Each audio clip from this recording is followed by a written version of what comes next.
hidhamtoonni Palestiin mana hidhaa Israa'el irraa gallakkifaman reebichaa fi dararaa isaan qunnamaa ture akkan jechuudhaan himatan.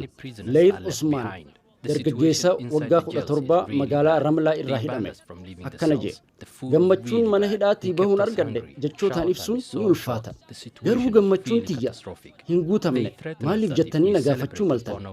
Sababni isaatiis hidhamtoota hedduutu darara mana hidhaa san keessatti hafee jira. Dubartiin tuni Raash Alfanii jedhamti.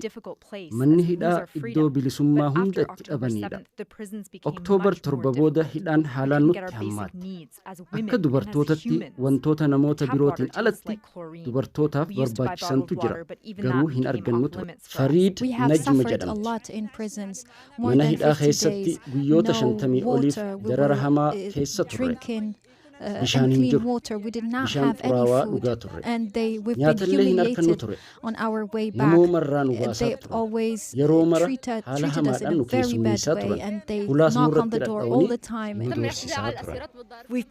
Feyruz Albaad jedhamti akkana jetti. Cafaqamnee jirra.